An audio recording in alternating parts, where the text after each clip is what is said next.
thanks to evidence like that from the rovers, we know that Mars used to be a very different place than it is today.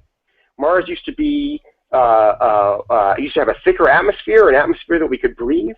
It used to have water, like water that we could drink. And Mars is not like that today. Today, Mars is a cold, frozen, airless desert. It's a miserable place. If you had a vacation home there, you would never go. It's a rotten place to be. There's no way that life can survive on it, at least at this time. Now, we live on a planet that has a nice, thick atmosphere that we like to breathe, has water that we like to drink. A few years ago, before the rovers went to Mars, it was intellectually consistent. A person could really believe that planets were, the technical word is homeostatic. If you changed their ecology, they would find some way to push back, and they'd kind of stay the way that you found them.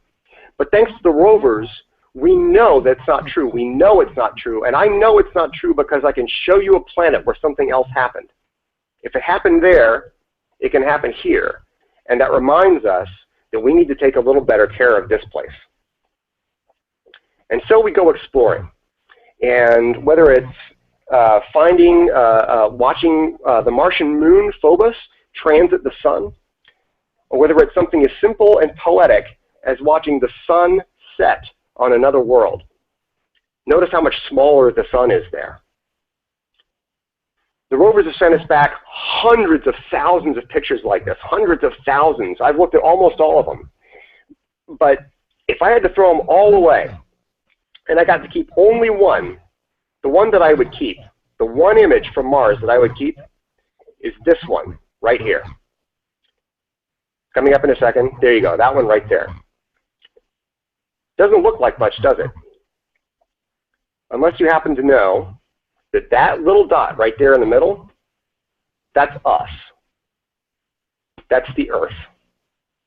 This, what you're looking at right here, is the very first picture ever taken of the Earth from the surface of another planet.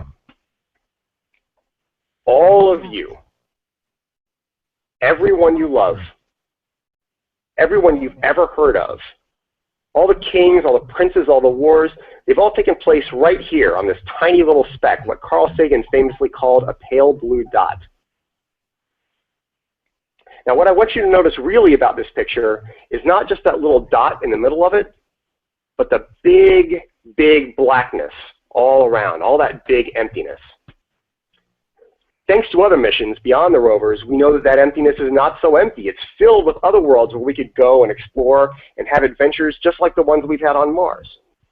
All we have to do is want to go, and you guys are going to be the ones to take us there.